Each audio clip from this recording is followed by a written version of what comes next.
Welcome to Math Study Tutorials, and in this video we're going to be looking at Cambridge IGCSE May June 2024 Paper 1 Core 058013. So let's go right into the questions. So the first question we have says, write the number 2,002,002 in figures. Right, so understanding the place value system, starting from the far right, we're going to have here is the units, the tens, the hundreds, the thousands, the tens of thousands, right? The hundreds of thousands, the millions, right? So it says 2 million, right? So 2 million, this corresponds to the millions place, and then all other places will be a zero because we're only looking at 2 million. Then next we have 2,000. So we move to the thousands place. That means 1,000 has a 2, and then all other place values take 0. And then lastly 2, which is a number that falls within the range of 0 to 9, falls within the units place, and then we're going to have 2. So adding everything together, what are we then going to have? 2 comes down, 0 plus 0 is 0, 0 plus 0 is 0, 2, 0, 0, 2. So we could write it this way, 2, 0, 0, 2, 0, 0, 2. That's 2,002,002 in figures. So question 2 says, put one pair of brackets into this calculation to make it correct. So first of all, you must understand the BODMAS concept, BODMAS, where the B represents the bracket, the order, the division, multiplication, the addition, and then lastly subtraction. So in this case, we have to insert two brackets to make this correct, right? So this requires thinking. So if we should place the brackets here, what are we going to have? It's going to be 5 times 4, that's going to be 9 times 3, and then multiplication comes before addition. That's 27 plus 9, and that is 36. But in the case of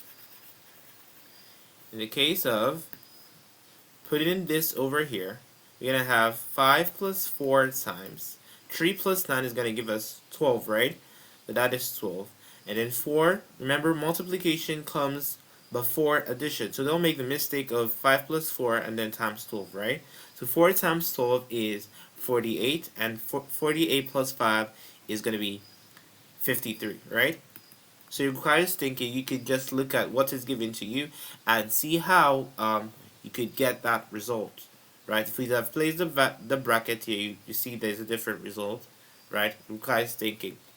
It's not a straightforward question. So question 3 says, simplify.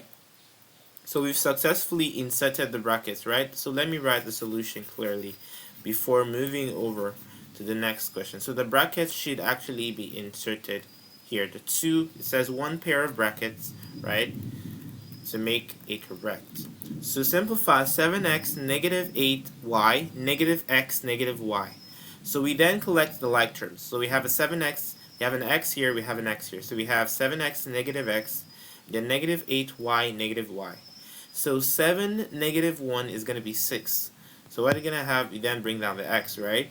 And then negative 8, and then there's a negative 1y, which we don't need to write the negative 1. We don't need to have the 1 still same as negative y. So negative 8, negative 1 is negative 9y, right? So just like you're owing $8, and then you're owing an extra $1. So in total, you're owing $9. So that's negative 9y. So this is the simplification. So this is 6x negative 9y. But notice something here. You can see that 3 is a factor of those two numbers. So you can factor out 3, right? When you simplify an expression and then you see that there's a common factor, total simplification implies that you could factor out expression. So 3 is common here. So 6x divided by 3 is going to be 2x. And then negative 9y divided by 3 is going to be negative 3y. So 3 into 2x negative 3y. So 4a says, write 164703 correct to the nearest thousand. So remember the place value system that we used in question 1. So we have the units place, right? The thousands, the hundreds, the thousands, the units, the tens, the hundreds, the thousands, the tens of thousands, the hundreds of thousands. So we then place from the right. So we have 3, we have 0, we have 7, we have 4, we have 6, and we have 1. Right? So it says correct to the nearest thousand. So 4 falls under the thousands place. So we then have to look what comes before 4, right? And that is 7. That's what's in the lower place value, which is 7. And then since 7 is greater than 5, we can then round this up to become 5, right? 4 then becomes 5. So that's 165,000. So that's to the nearest thousand. So 164,000, right? 4,000 is now round up to 65,000, right? And then the B part says write 16.983 correct to one decimal place. So this is simple. You could be asked to correct to one decimal place or 2 decimal places or 3, depending, right? But all you simply need to do here is to look at the value that comes immediately after the decimal point. And you know this is the decimal point, right?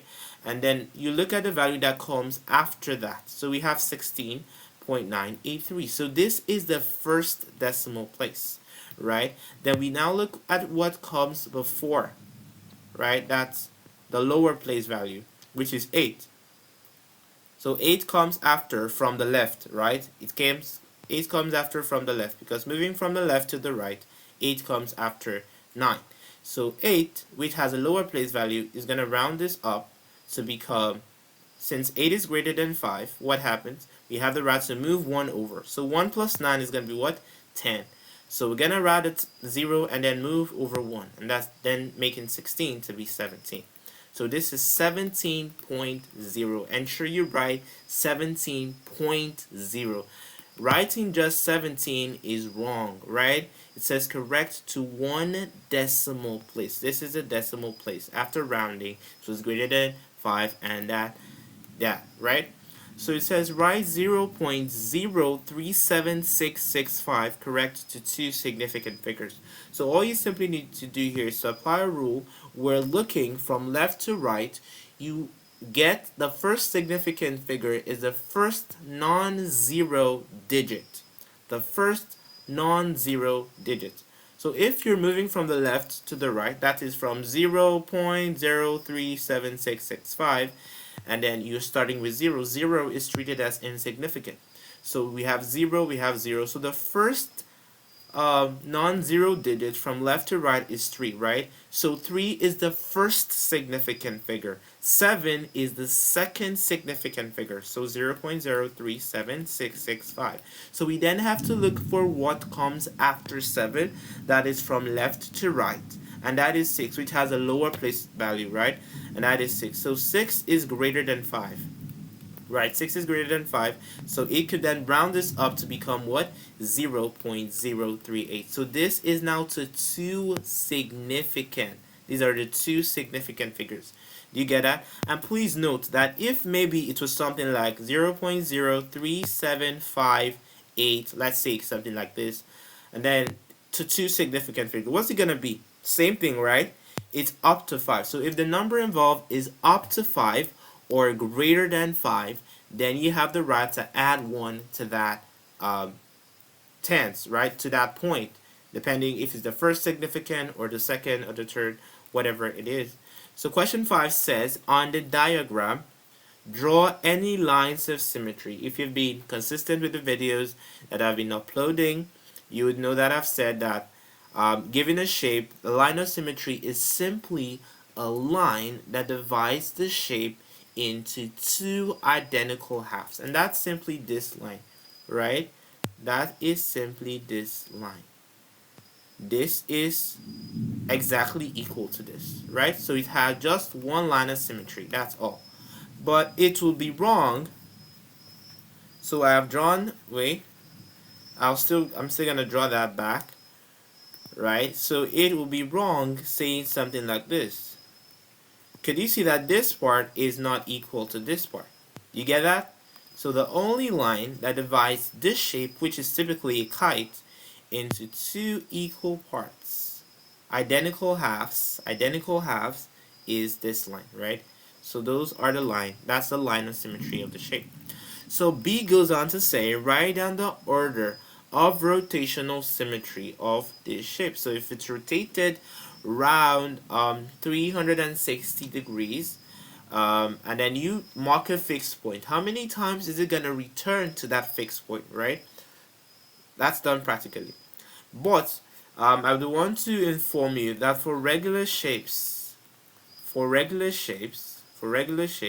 the order of the rotational symmetry, which is the number of times, as I said, is equal to the number of lines of symmetry. This is a very important property because in an exam or the exam you may likely face, it may not be a triangle, right? So they may give you maybe a pentagon, stuff like that. So, and then you're asked for the order of rotational symmetry. It's simply what? The number of, provided that the shape is regular, right? It's not for irregular shapes, right? So for this triangle, you can see that this line is, and you can see that this triangle is equilateral, all sides are equal, and then you can see that if we draw a line here, it divides it into two identical halves, and the same thing applies to other vertices. So this over here divides into two, this, and then finally on this third vertex, this line also divides into two identical halves. So we have three lines of symmetry, and the order of rotational symmetry is 3. Thank you. Okay, so sixth question says, write these numbers in order, starting with the smallest. So this is 0.45, and then next we have 42%, we have 4 over 11. So 42%, is important to note that 8%, let's say A is a constant, right? And 8% is equivalent to A over 100. It's as simple as that. So if we have 42%, it's same as what? 42 over 100. And 42 over 100 is equivalent to 0.42. Because 42 divided by 1 is going to be what? 42, right? 42 divided by 1 is going to be 42. And 42 divided by 10 is going to move a decimal point over, and then becomes 4.2. Then when it divides 100, the decimal point is going to shift, and then going to be 0.42. You get that? So we have 0.45, 0.42. And then over here we have 4 over 11, right? So you can see that this is a decimal, this is a decimal. So we could simply convert this to a decimal by using the long division, right? So if we have 11, 4 divides 11. So 11, 4. So when 4 can divide 11, right? 11, we can have that factor, right? So we're going to have 0 here. And then we're going to place a point and then add 0. Because we can have 4 things dividing 11. Just like if we have 4 apples and then we want to share it among 11 people. There is no way that each person is going to get at least 1, right? It's going to be 0. It's going to be fractional, right? So this can go. So we have a 0 and then a point. And then 40 can now divide 11, right? So when 40 divides 11, what happens? That's going to be 3, right? The closest is 3. Because 11 times 4 is going to be 44, and that's more than 40. So 3 times 11 is going to be 33, and then we subtract, and that's going to be 7. And then this can divide this perfectly, so we add a 0. And then 70 divided by this is going to be 6, right? Because that's the closest, 6 times 11. So we can simply stop here. 0.36, it keeps going. And the other values involved. And then for 2 over 5, the value of 2 over 5 is equivalent to 0.4. That's very simple. So we have 5, 2. Then 2 can divide this, so we have a 0. And then place a point. Then 0. Then 20 could then divide 5, right? So that's going to be 4. And then 4 times 5 is 20. And then we have 0. So if we then arrange this, we could then say that the smallest here is 0.36, which corresponds to 4 over 11. So you write 4 over 11 over here, and then the next in line is 0.4, right? 0.4, which corresponds to 2 over 5. And then the next in line is 0.42, which corresponds to 42%. And then lastly, the highest here is 0.45. So you can see that all I simply did was converting all to decimal so that we have a clear understanding. But When you are writing the order, you must use the values that are used in the question. 0.45, 42%, 4 over 11, 2 over 5. It's wrong to, in the case of 4 over 11, you then write the decimal, you use the values that were given in the question. You just convert it to make the job easier. So let's move to question 7. It says, the base of a cuboid measures 10 cm by 7 cm. The volume of the cuboid is 280 cm cubed. Calculate the height of the cuboid. So it's important to note that the volume of a cuboid, you know how a cuboid looks like, has rectangular faces all over. We have something like this, right? Rectangular faces all around. Stuff like this. Do you get that? So this is a cuboid. So the volume of a cuboid, it has a length, it has a base, and it has a height. Right? So the volume is equivalent to the length times the breadth times the height. So what's the volume given? 280, right? And 280 is going to be equal to the length. And then you could say 10 cm by 7 cm. It says the base, this is the base, this is the base. This is the base of the cuboid. Over here, this is the base, and it contains the length and the breadth, right? So when it says 10 cm by, 10 cm refers to the length, and then 7 refers to the breadth. So we're going to have 10 times 7, and then it asks us for the height, right, times h. So 280 is going to be equal to 70h. Then dividing through by 70. When 28 divides 7, we're going to have 4, right? So h is equivalent to 4 cm, right? 4 cm. Cm is over here. So question 8 says, in a city, the probability that it will rain today is 0.15. Find the probability that it will not rain today in this city. So if you've watched my previous videos, you'll solve questions like this, where I said that we could have different events. It could be more than 2 events, right? So let's say that the probability of let's talk about a fair coin. For a fair coin, we have the head and the tail, right? So the probability of a head is equivalent to 1 over 2. The probability of a tail is 1 over 2. So at the end of the day, the sum of the probabilities must equal 1. So in this case, the probability that it will rain is 0.15. So the probability that it would not. So 0.15, which is the probability of raining, plus the probability of not raining, because these are the 2 possible events, which we don't know, is equivalent to 1. So to get the probability of not raining is simply 1 negative of 0.15, and that's simply 0.85. That's the probability that it would not rain today. Okay, question 9 says, one day, the temperature in Tokyo is -5 degrees Celsius, and the temperature in Manila is 18 degrees Celsius. Work out the difference between the 2 temperatures, right? So when we're getting temperature difference on a normal scale, it's very important that you subtract the, in this case, the higher temperature is 18 and the lower temperature is -5. So you get a positive difference between the higher and the lower temperature. So that's going to be 18 -5 degrees. That's the difference. 18 negative, and the temperature here is -5. And then a negative is going to be what? A positive, right? So that's going to be 18 plus 5, and that's going to be 23 degrees Celsius. Then the question goes on, that's the B part, says the temperature in Tokyo rises by 4 degrees Celsius, right? So what's the temperature in Tokyo at the initial point?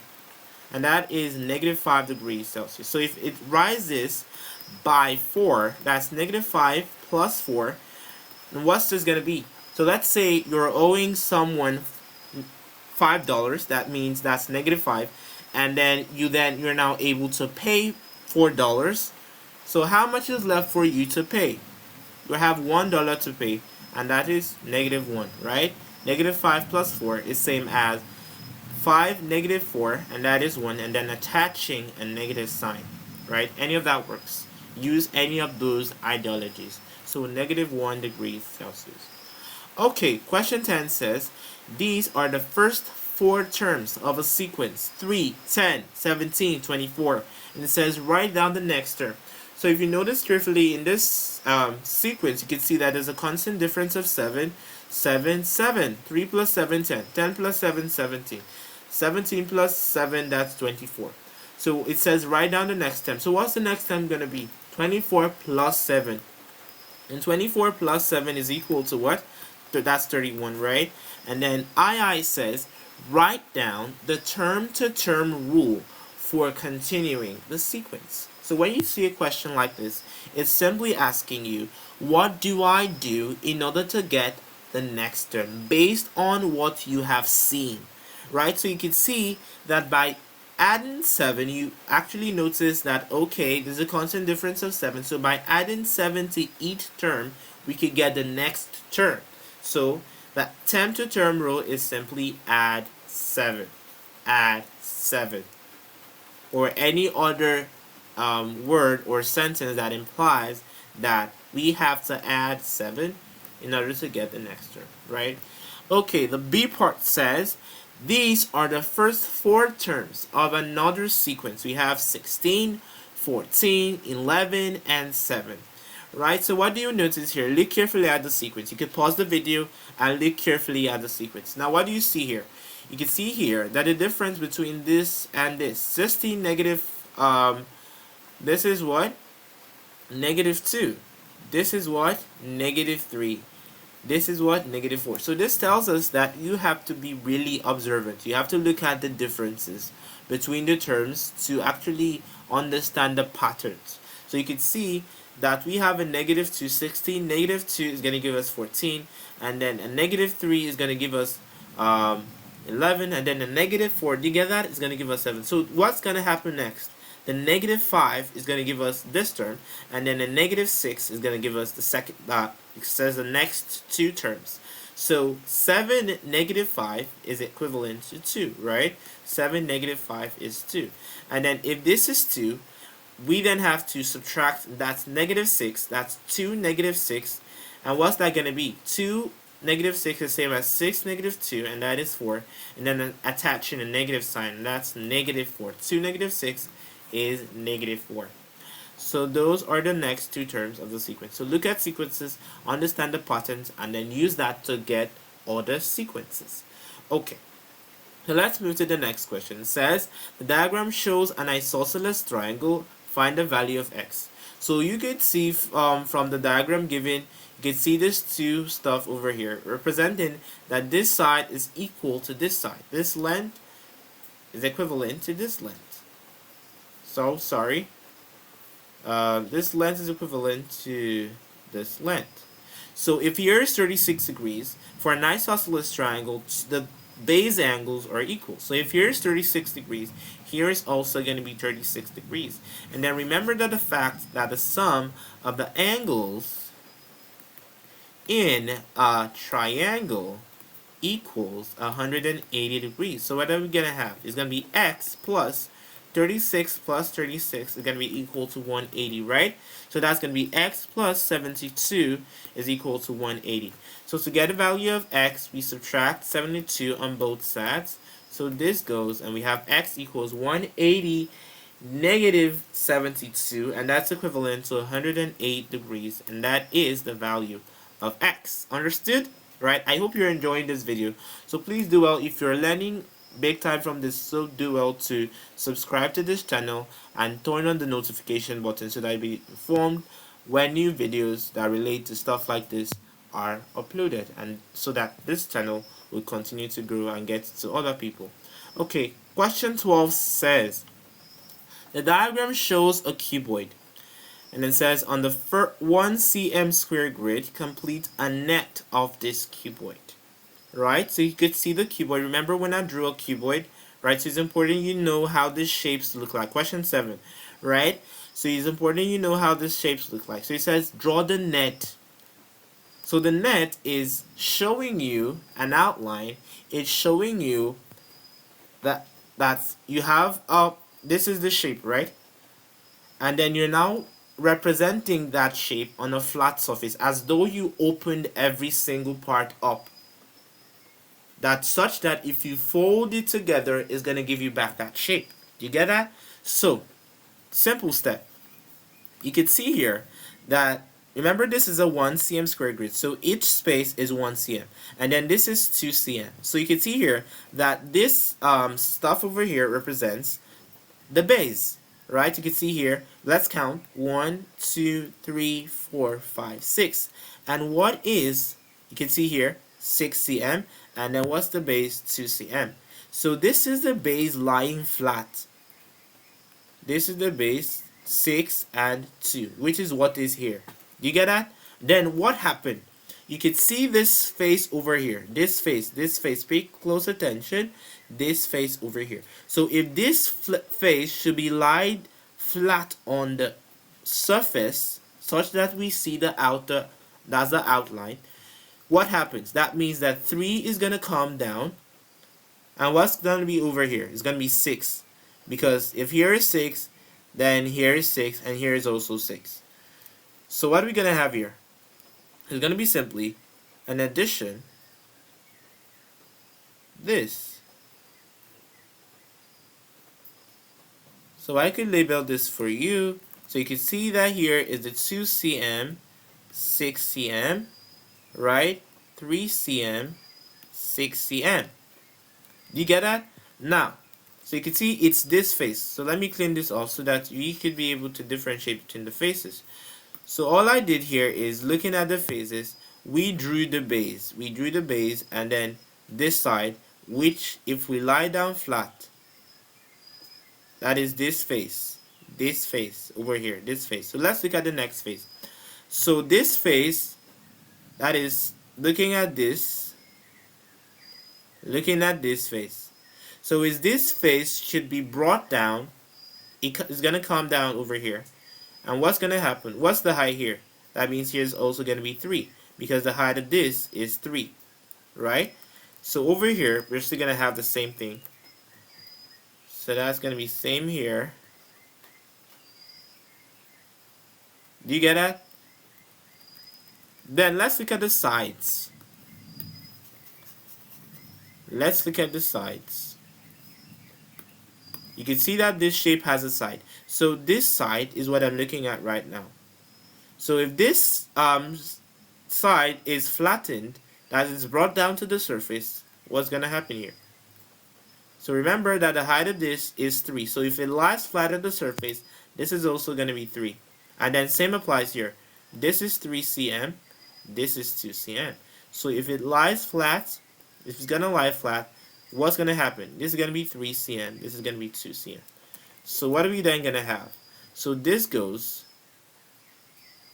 so this is 1, 2, 3, and then 2 blocks down, which represents the width, 2 cm, 3 cm. Same here. And then lastly, we're now going to consider the top of the shape, right? The top, this shape has a top, right? Okay. So it has a top. So we've looked at this face, this, and then finally the top. So if we brought this part down, and then remember we had 6 and 3, right? We had 6 and 3, and then if the top should follow to come down, if the top was the dimension of the top, this is 6, this is 2. So it's gonna lie under this,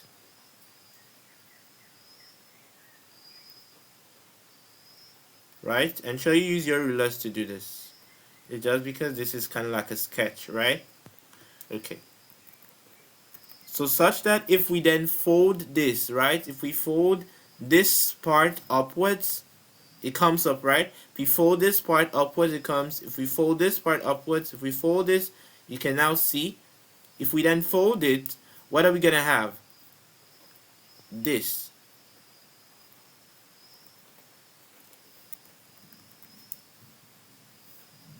Let's see. Okay. So we're going to have something like this. Yeah, just pay close attention. I just want you to understand. Okay, so we have this, but in this case,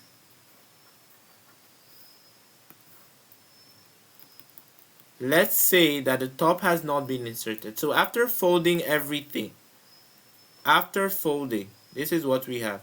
And then until we then insert the top. Until the top is then inserted, which is this. 6 cm by 2 cm. Okay, so let's move to question 13. It says factorize completely 4x squared y negative 5xy squared. So in order to do this, you have to simply get the highest common factor of 4x squared y and 5xy squared, and that's easy to get. So we have 4x squared y could be written as 4 times x. Since we have x squared, x times y, while 5xy squared is equivalent to 5 times x times y times y. So we then collect the like stuff. So what's that going to be? We have x and x, and we have y and y.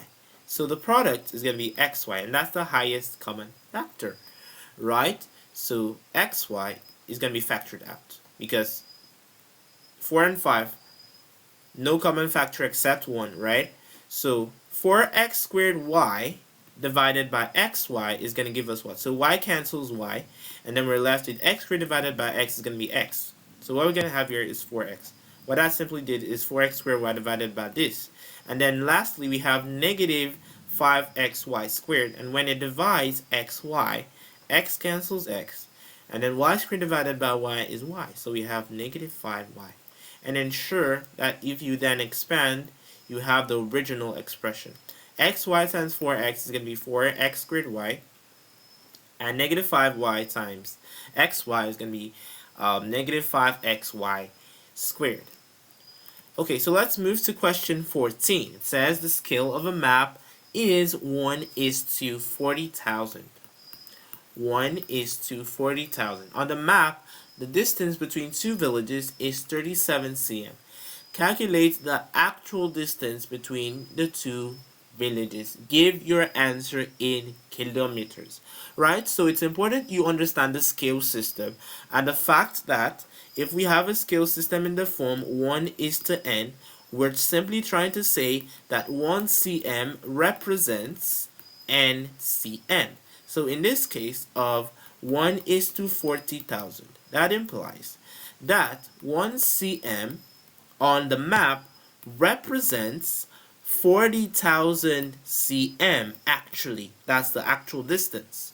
So 1 cm on the map represents 40,000 cm. That's for the actual distance in space. That's actual distance between the two villages, right? So understand the conversion systems and the fact that 100 cm is going to be equal to 1 meter, right? So 40,000 cm is going to be equal to how many meters? Because when we have the answer in meters, we could then successfully convert to kilometers, right? So if we have 40,000 cm, we could multiply through, and that's going to be 1,000. Sorry. Let this be clear. Let this be clear to you. Let this be clear. Okay. So we have 100 cm is now equal to 1 meter. So 40,000 cm is going to be equal to what?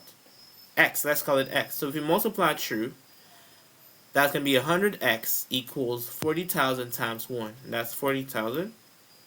And then divided through by 100, we're going to have 400 meters.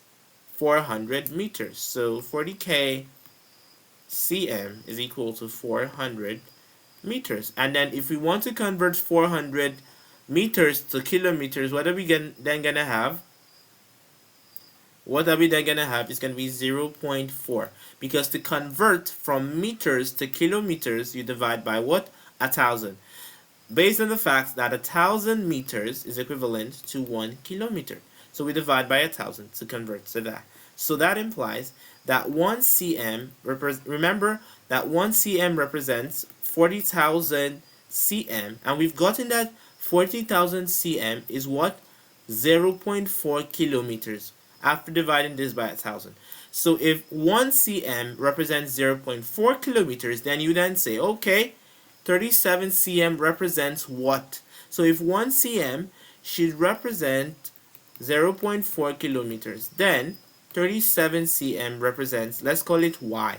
So if you multiply through, you're going to have y times 1 is equal to 37 times 0.4. And 37 times 0.4 is equivalent to 14.8. So that's 14.8 kilometers, right? So that's the distance. And then for question 15 says work out 3 over 7 negative 1 over 14. You must show all your working and give your answer as a fraction in its simplest form. So all you simply need to do here is to get the LCM, right? The lowest common multiple, and we have 7, 14. When 7 divides itself, we have 1. When 14 divides this, we have 2. That's 14. So 14 divided by 7 is going to be 2, right? And 2 times 3 is going to be 6. Then negative 14 divides 14 to give us 1. And then 1 times 1 is going to be 1. So 6 negative 1 is 5. And then over 14. So that's 5 over 14. Okay. So it says the price of a game, that's question 16 now, says the price of a game increases from $48 to $56.40. Calculate the percentage increase in the price. So how do you calculate this? There's a formula for this. But now I'm going to show you how this came about. Right? So let's have a quantity A that was increased by B% to give us C. So the question in this case is asking us for the percentage increase. So all this is based on the fact that, okay, you have a quantity and then you could be asked to increase it by 10%, by 20%. But the question now is, what is that increase? We have what the increase is, which is we have $56.4 as the new price. So what was actually the percentage increase that moved $48 over to $56.40. So A plus B percent is B over 100 of A. Just like if I say increase 50 by 10%. I just want you to get a point. This is not what you're going to do in the exam, but I just want you to understand the concept. So if I say increase 50 by 10%, what are you going to do? It's going to be 50 plus 10 over 100 times 50. 50 plus 10% of 50. So A, which is the initial quantity, plus B% of that same quantity should be equal to C. So in this case, we're looking for B%, which is the increase, right? So A plus B over 100 times A is going to be equal to C. So if we move this over, it tells us that BA over 100 is going to be equal to C negative A. And then B over 100 multiplied through by 1 over A. You get that? So that tells us that B over 100 is equivalent to C negative A over A. Right?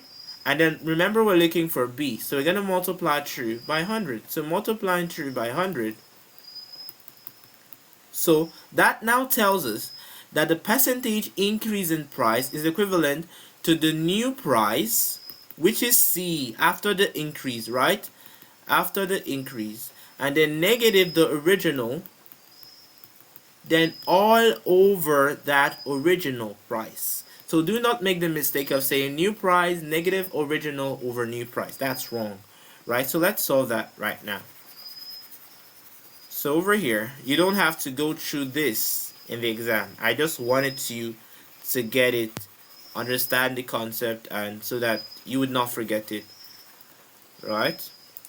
So with this, what's the new price? We have 56.4 and then negative 48, right? Which is the original. Then divided by the original, which is 48, then times 100. Now 56.4 negative 48 is equivalent to 8.4, right? It's equivalent to 8.4. So sorry. So this is equivalent to 8.4 and then all over 48. So 8.4 all over 48 is equivalent to 0.175, and then 0.175 multiplied by 100. Remember, we're going to multiply by 100, right? We're going to multiply by 100. So multiplying this by 100, we're then going to have 0.175 times 100 is equivalent to 17.5. So that tells us that the percentage increase is 17.5%. Easy peasy. Okay, next question says the diagram shows a right angle triangle and it says calculate AB. So you should be very conversant with the trig ratios. We have the sine, the cosine, and the tangent. Right? So you can see that there's a hypotenuse, which is the longest side of a right angle triangle, right? And then we'll ask for AB. So AB, is AB adjacent to 37 or opposite? It's adjacent, right? It lies on the same plane. But if maybe it was AC, AC is opposite 37, right? So what are we going to use? Sine is equivalent to the opposite over the hypotenuse. The cosine is equivalent to the adjacent over the hypotenuse, and the tangent is equivalent to the opposite over the adjacent. Right? So we're going to use the cosine. So we're going to say that cos 37 degrees is going to be equal to what angle is adjacent to 37, and that's AB, all over the hypotenuse. That's what we're using here, 8. So AB is simply going to be equal to 8 cos 37 degrees. So 8 cos 37 degrees is equivalent to what? 8 cos 37 degrees is equivalent to 6.389, which you could just round up to be 6.39. That's if we round this over to be 6.39. Okay, this question says the length S of a ship is 83 meters. Correct to the nearest meters. Complete the statement about the value of S. So this is talking about what we call the lower and the upper bound. The lower and the upper bound. Right? So it's corrected to the nearest meter. So to the nearest 1 meter. So when you're given a quantity to the nearest 1 meter, all you simply need to do is divide by 2. So since it's to the nearest meter, which is the nearest 1 meter, that's divided by 2, and that's going to be 0.5. So 83, you're going to have 83 plus 0.5 and 83 negative 0.5. And 83 negative 0.5 is 82.5. And 83 plus 0.5 is going to be 83.5. And now what's the gist behind all of this? Is the fact that we're looking at the values such that when we then correct to the nearest meter, we have 83. So what we have as the lower bound, when we subtract, is going to be 82.5. And for the upper bound, we're going to have 83.5. So this implies that for S to be such that when corrected to the nearest meter, we're going to have 83. It implies that S has to be greater than or equal to, because this is 82.5 less than or equal to S. That implies that S is greater than or equal to 82.5, and that S has to be less than 83.5. Why is that? So if S is greater than or equal to, if it's equal to 82.5, if we have 82.5 and we round it over, it's going to be what? 83 to the nearest meter. Because this is the units place, right? And this is the ones, right? From 0 to 9. So when this rounds, so it becomes 83. So if it's greater, 82.6, 82.7, it's going to be rounded up to 83 because it's greater than 5, right? But in the case of less than 83.5, you can see that it's not an equal here. Because if we have 83.5, rounding it up, since it's up to 5 or more than 5, we can then have 84. So it has to be less than 83.5, maybe 83.4, which is going to round it down to 83 because 4 is not up to 5, right? So that's it. So when you're given stuff like this, look at the correction. Is it to the nearest meter? If it's to the nearest 0.1 meter, all you simply need to do is to divide 0.1 by 2. Divide 0.1 by 2, and that's going to be 0.05, and then you subtract the quantity, right? 83, in this case 83 negative this, and then 83 plus this. That gives you the lower and the upper bounds respectively. So now let's take this question. It says solve the simultaneous equation 5t negative 2w equals 19 and 3t plus 2w equals 5. So you can see something very beautiful here, and it's the fact that we have a negative 2w and we have a positive 2w. So if we add equation 1 and 2, we're going to have a cancellation. So we're going to have that 5t plus 3t is going to be what? 8t, right? And then negative 2w plus 2w is going to be equal to 0, right? And then equals to 19 plus 5 is going to be 24. So this is kind of like an elimination. So that's going to be 8t equals 24. And then dividing through by 8. 24 divided 8 is going to be 3. So that tells us that t is 3. So to get a value of w, you could choose any of the equations and substitute your value of t that was gotten. So for example, 5t negative 2w equals 19. So we've gotten t as 3, right? So we then simply say 5 into 3 negative 2w equals 19. So 5 times 3 is 15, and then negative 2w equals 19. So if we move this over, right? If we move 15 over, it becomes negative 15. So that's 2w equals to 19 negative 15, which is going to be 4. And then dividing through by negative 2. 4 divided by negative 2 is negative 2. And then if we test this value in the other equation, which is 3t plus 2w, what happens there? We've gotten that t is 3, right? So 3 into 3 plus 2 into negative 2. That's going to be 9. And then negative 4. And you can see it's giving us 5. So it's obeying. The first and the second equations must obey the values you got. Okay, question 20 says, the diagram shows the position of 3 towns A, B, and C. Angle ABC is equal to 103 degrees. The bearing of town B from town A is 48 degrees. Town C is due east of town A, and it says find the bearing of town C from town B. Now let's take it step by step. So it says that ABC is 103, that's clear.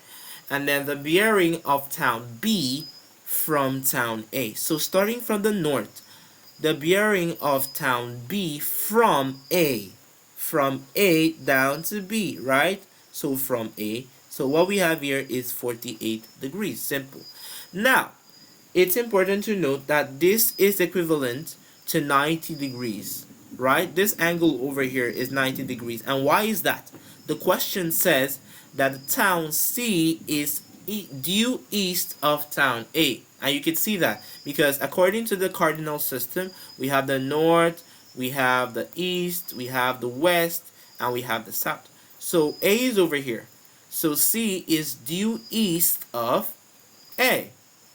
And when we have this, this is 90 degrees, this is 90, this is 90, and this is 90, all sum up to 360 degrees. So that tells us that this is 90, right? So if this is 48, the angle here, we're going to simply do 90 negative 48, and that's equivalent to 42 degrees. So what we have over here is 42 degrees.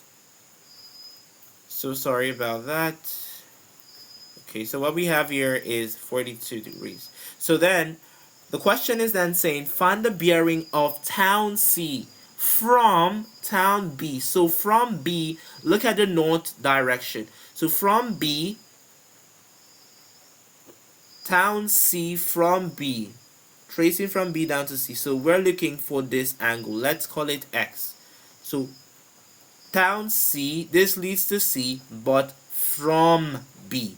Do you get that? Okay, so let's do that. So to get this angle, realizing that this is a triangle, and we know that the sum of the angles in a triangle do what? Sum to 180. So let's call this Y, right? And then what I'm going to have, 103 plus 42 plus Y is equal to 180. And then 103 plus 42 is equivalent to 145, right? Then plus Y equals 180 degrees. So to get Y, we simply subtract 145 on both sides. And then 180 negative 145 is equivalent to 35 degrees. right? 35 degrees. So this is 35 degrees. And all sum up to what? 180. So remember, this is also going to be 90 degrees, right? Because this is north and this is east of A. And then if here is 35, to get here is going to be simply 90 negative 35. And that's simply 90 negative 35. And that's simply 55 degrees. So here is going to be 55 degrees, right? And then another thing you should know here is that this stuff, they're parallel to each other, right? If we extend this line, let me make you understand this better. Remember that this is, we're looking for B, right? We're looking for B. And then this is 55. And then remember the theorem of alternating angles. If here is A, here is also going to be A, provided that these two lines are parallel. And that's true. This line is parallel to this line, right? Because if we complete this, if we make a completion here, it's going to lead us to a perfect square, right? And then for a square, you know that opposite sides are actually a rectangle, right? This side is parallel to this side is parallel to this side, right? So if here is 55, that means the angle here is also 55. Let me clean this off. So our goal is to get B, right? B. And then remember that a straight line gives us what? 180. So to get the angle at B is simply 180 negative 55. And 180 negative 55 is 135 degrees. So that tells us that the bearing of town C from town B is equivalent to 100 and... Let's see that properly. Okay. 180 negative 55 is equivalent to 125, right? Be very careful with arithmetics. 180 negative 55 is 125. Okay. So that means that the bearing is equivalent to 125 degrees. Okay. So let's move. This is question 21. It says we have a universal set 1, 4, 5, 8, 9, 12, 16, 64. And then we have cube numbers, we have square numbers, right? So what are the cube numbers here? 1 is a cube number. But before we go into this, you should know that there's some numbers that are both cube numbers and square numbers. And for example, we have 1. We have 1 as an example. We have 64. We have 1, we have 64. And then, okay, that's it. So for the square numbers, we have 4, we have 9, we have 16, right? And then for the cube numbers, we have 8. You get that? And then outside, we're going to place 5 and 12 outside the diagram, right? Because they do not fall as the range of the cube numbers and the square numbers. They're neither cube numbers nor square numbers, so they'll lie outside the circle. Okay, so it says complete the Venn diagram. We've completed that, and then says find the n of C union S. Union S. So that's C union S. So that's all the elements that are in this circle from C, C-intercept, and in S. So all. So that's 1, 2, 3, 4, 5, 6. 1, 2, 3, 4, 5, 6. 1, 2, 3, 4, 5, 6, 7, 8. Okay? So that's 6. Then you can see that the other two, which is 5 and 12, lie outside. Right? So that's it. Then it says shade the region A intercept B. So what are those elements that are in A that are also in B? It's simply in this region. You simply shade this region. That's it. Okay, we have write these numbers in standard form. So we have 0.007, right? 0.007 is equivalent to 7 times 10 to the negative 3. And one important thing to know about the standard form is that we're having a times 10 to the n, and a has to be greater than or equal to 1, and it has to be less than 10. And then how is it to the negative 3? So remember, after the decimals place, what we have is the tenths, the hundreds, the thousands, right? And a thousand represents a 1 over 1,000, which is 1 over 10 to the third. And when we have 1 over a to the n, it's same as a to the negative n, right? So this is 7 times 10. And all you can simply do when you have something like this is simply count the number of zeros, and then since we have this, the 7 on the decimal part, right, we're gonna have a negative. Okay, that's simple. Then for this, it's gonna be, this is 700 million, right? So this is 7 times 10, the number of zeros. We have 1, 2, 3, 4, 5, 6, 7, 8. 7 times 10 to the 8. So when you're given a number such that the first significant from left to right, we don't have any falling in the decimal part, we're simply going to have 7 times 10 to the 8. Or simply, if you use a place value system, we have the units, the tens, the hundreds, the thousands, the tens of thousands, the hundreds of thousands, the millions, the hundreds of millions. You get that? The millions, the tens of millions, and the hundreds of millions, right? So millions is times 10 to the 6. So hundreds of millions, tens of millions is times 10 to the 7. That's another 10. And then hundreds of millions times 10 to the 8. So by simply taking the integral part, right, which is 7, and then multiply by the number of zeros. Do you get that? But if it was something like 750 million, what is it going to be? It's going to be 7.5 times 10 to the 8, right? Times 10 to the 8, because we're just taking this integral value. But we can have 7, so we have to split it, so there's a 0 for this, so it makes it 8, not 7. Okay, so this question, we have 200 times 5.4 times 10 to the negative 3 over 4.8 times 10 to the negative 4. So when we have 3,200, that's going to be 3 times 2 times 10 to the third, multiplied by 5.4 times 10 to the negative 3, and divided by 4.8 times 10 to the negative 4. And then this is going to cancel this, right? Okay, because this is times 10 to the 3. And then you can see that 1.6 could divide this to give us 2, 1.6 could divide this to give us 3, right?